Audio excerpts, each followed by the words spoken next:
Hello everyone, welcome back to my channel. And आज मैं कोई भी रोस्ट वीडियो या कोई भी रिव्यू वीडियो नहीं बनाने वाली हूँ। ये वीडियो कम्प्लीटली डेडिकेटेड होने वाली है स्टोरी टाइम। एंड ये भी रियल लाइफ स्टोरी टाइम है जो मेरी लाइफ पे बेस्ड है, जो मैंने फेस किया है। तो पहले मैं एक बैकग्राउंड दे देती हूँ कि आज की स्टोरी किस बारे में होने वाली है।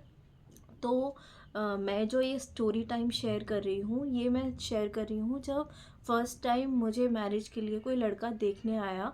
तो कैसे कैसे क्या क्या चीज़ें बोलते हैं एंड क्या क्या चीज़ें आजकल बोलते हैं ना कि लड़कियों के लिए बहुत ज़्यादा चीज़ें चेंज हो गई हैं। एंड लड़कियों को इतना सफ़र नहीं करना पड़ता, उन्हें हर चीज़ सर्व होके मिलती है। तो ऐसा कुछ भी नहीं है, लड़कियों का स्ट्रगल आज भी सेम है। तो मैं एक बैकग्राउंड दे देती हूँ कि मैं कहाँ से बिलोंग करती हूँ। तो मैं बिलोंग करती हूँ झांसी यूपी से।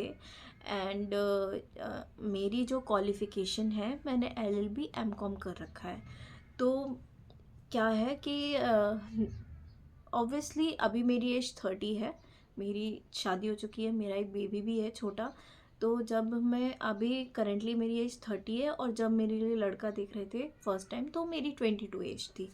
तो उस टाइम पे ना मेरे लिए जो रिश्ते देख रहे थे मम्मी पापा, वो आसपास ही देख रहे थे, बिकॉज़ मैं अपने फैमिली में सबसे छोटी हूँ और इकलौती लड़की हूँ। मेरा एक बड़ा भाई है। तो क्या हुआ कि झांसी के आसपास ही देख रहे थे। तो एक पापा ने जनरली शादी.com पे प्रोफाइल बना दी। तो प्रोफाइल बनने के बाद वहाँ से एक मैच मेकिंग हुई, बिकॉज़ हम लोग आसपास ही देख रहे थे। तो एक मैच मेकिंग हुई जहाँ पे वो लड़का था, वो दिल्ली में जॉब करता था। एंड उसकी जो फैमिली थी वो ललितपुर से बिलोंग करती थी, और उनके साथ जो मुझे देखने आई थी, वो उनकी एक बड़ी सिस्टर आई थी जो कि आगरा से थी, आगरा में सेटल थी।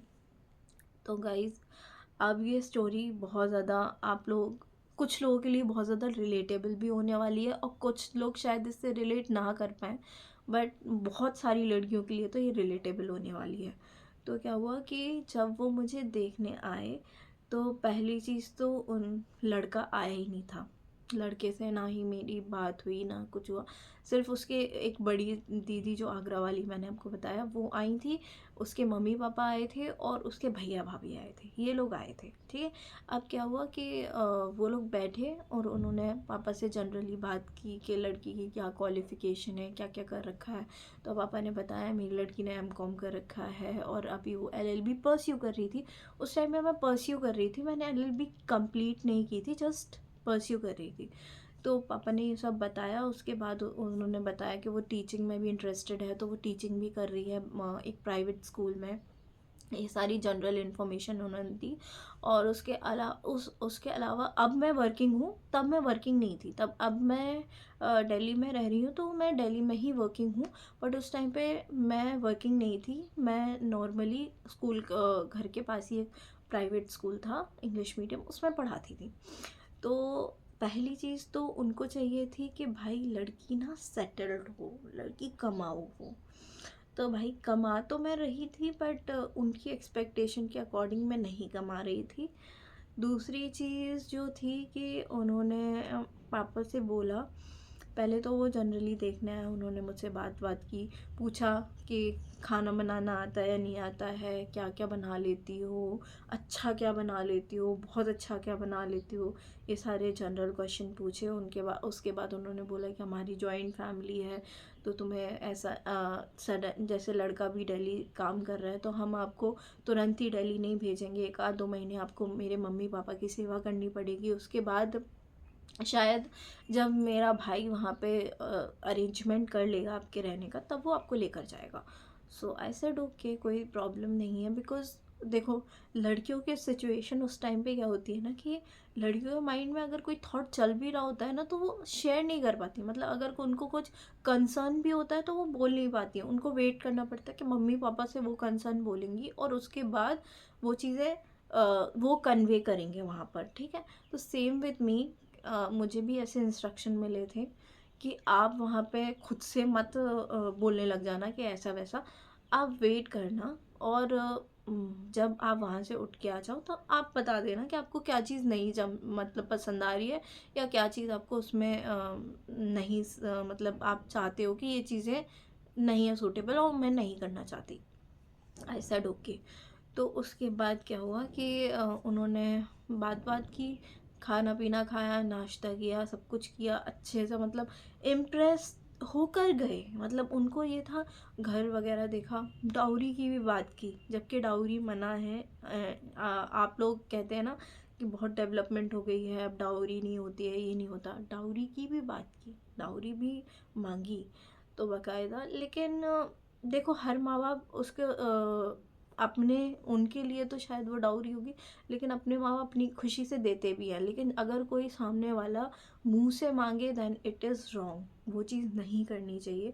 तो वो लोग तो मुंह से मांग रहे थे, हमें ये भी चाहिए, ये भी चाहिए, इतना चाहिए, ऐसा चाहिए, वैसा चाहिए। तो पहली चीज़ तो मैंने वहीं माइंड मेकअप कर लिया था कि मैं यहाँ शादी नहीं करूँगी। देखो यार, भले ही देर से हो जाए कोई दिक्कत नहीं है, लेकिन लड़का ऐसा होना चाहिए कि जो इतनी हिम्मत रखता हो, इतनी दम रखता हो कि भाई मैं अपनी लाइफ, अपने मतलब अपने जो डिसीजन है वो मैं अपने दम पे लूँगा। मुझे किसी के यार अगर सोचो किसी ने तुम्हें दे भी दिया तो कितना दे देगा? एक गाड़ी दे देगा, फर्नीचर दे देगा, ये सारी चीज़ें दे देगा। क्या वो अपनी पूरी लाइफ तुम्हें चलाने के लिए पूरा पैसा दे देगा? नहीं। 10-15 लाख आज के टाइम में कुछ भी नहीं है। और आप ये सोचो कि उन 10-15 लाख के दम पे आप अपनी ज़िंदगी चला लोगे, तो ऐसा नहीं होता है। तो ये सारी चीज़ें थी, तो वो लोग तो मुझसे मांग रहे थे। उसके बाद पेरेंट्स, देखो मेरे पेरेंट्स बहुत सीधे साधे हैं, मतलब सबको ही लगते हैं। अब आप कहोगे कि भाई सबको अपने मम्मी पापा सीधे साधे ही लगते हैं, तो मेरे मम्मी पापा हाँ हाँ हाँ हाँ, ओके ओके, ठीक है ठीक है। मतलब जो मेरी क्वालिटीज़ हैं, जो मैंने इतनी पढ़ाई की है, वो तो पूरी साइड कर दी, उसकी तो कोई वैल्यू नहीं है। उनके लिए वैल्यू ये था कि तुम क्या बना लेती हो, तुम्हें खाने में क्या आता है, तुम कितना कमा लेती हो, ये उनका मैटर, थॉट थॉट प्रोसेस था जो चल रहा था। तो उसके बाद ये सारी बातें हुई, एंड जब उन्होंने बोला ठीक है, मतलब 1-2 घंटे रुकने के बाद वो चले गए। आफ्टर 2 डेज उनके मतलब जो भैया भाभी थे, उनमें से भैया का कॉल आता है एंड बोलते हैं लड़की कमा तो रही है, लेकिन हमारे लड़के के हिसाब से कम कमा रही है। हमें चाहिए कि जो लेवल में कमाती हो, ताकि दोनों मिलके सेटल हो जाए। तो उन्होंने बोला कि लड़की पढ़ी लिखी है, मेरे पापा ने बोला लड़की पढ़ी लिखी है, और ऐसा नहीं है कि देखो अभी वो बाहर जॉब इसलिए नहीं करना चाहती है बिकॉज़ वो हम लोग उसको अलाउ ही नहीं कर रहे हैं, बिकॉज़ हम लोग नहीं चाहते कि बाहर जाके उसको अपना मतलब स्ट्रगल करना पड़े। शादी के बाद वो करना चाहे तो कर सकती है, बिकॉज़ हमने इतना पढ़ा दिया है, सब कुछ कर दिया है। तो इट्स अप टू हर, अगर उसको करना होगा तो वो कर लेगी, और उसकी फैमिली के ऊपर है, अगर उनको कराना होगा तो वो करा लेगी। देन उसके बाद क्या होता है कि वो जो भैया हैं, सो कॉल्ड भैया हैं, वो एक स्टेटमेंट देते हैं, आपकी लड़की गोरी नहीं है, आपकी लड़की वीटिश कॉम्प्लेक्शन की है, हमारा लड़का गोरा है, आपकी लड़की गोरी नहीं है, तो हम रिश्ता नहीं कर पाएंगे। At that point of time मेरे पापा का गुस्सा नेक्स्ट लेवल हो गया। उन्होंने बोला कि भाई आप आज के ज़माने में भी ये सोच रखते हो कि लड़की गोरी नहीं है, सुंदर नहीं है, मतलब क्या सौ थॉट प्रोसेस है, उसकी पढ़ाई लिखाई, उसका सब कुछ आपके लिए व्यर्थ है बिकॉज़ वो गोरी नहीं है। तो ये सारी चीज़ें थी, और उसके बाद फिर कॉल डिस्कनेक्ट हुआ।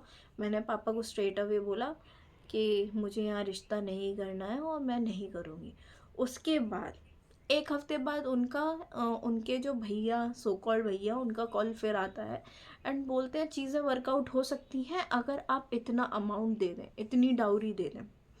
And the dowry was 20 lakhs, 20 lakh rupees मांगे उन्होंने। मतलब मैंने तो स्ट्रेट अवे अपने पापा को बोल दिया था, मैं ज़िंदगी भर कुंवारी रहने के लिए तैयार हूँ, मैं ज़िंदगी भर अपने घर में रहने के लिए तैयार हूँ, बट मैं इस लड़के से शादी नहीं करूँगी। ये मेरा फाइनल डिसीजन है। आप लोग अगर चाहते हो कि मैं यहाँ शादी करूँ तो मैं बिल्कुल शादी नहीं करूँगी, मुझे कोई दिक्कत नहीं है, मैं यहाँ पे खुश हूँ, मैं इतना कमा सकती हूँ, अपना खा सकती हूँ, अपना रह सकती हूँ। तो मेरे बाप बहुत अंडरस्टैंडिंग है, बहुत सपोर्टिव है। उन्होंने कहा बेटा ऐसी कोई बात नहीं है, और पैसे भी, ये चीज़ तो हमें भी पसंद नहीं आई, पैसा मायने नहीं रखता, पैसे तो हम दे सकते हैं, बट वो अगर सुंदरता और ये सारी चीज़ों से तोल रहे हैं अभी आपको, तो वो फिर इन फ्यूचर भी आपकी रिस्पेक्ट नहीं करेंगे। वो फिर यही कहेंगे कि मतलब हमारी वो नहीं है। इनफैक्ट मैं आपको बताती हूँ कि जो उनकी भाभी आई थी, मतलब वो खुद वीटिश कॉम्प्लेक्शन की है। आप खुद एक लेडी होके, आप खुद वीटिश कॉम्प्लेक्शन की होके दूसरे को नीचा दिखा रहे हो जस्ट बिकॉज वो वीटिश कॉम्प्लेक्शन का है।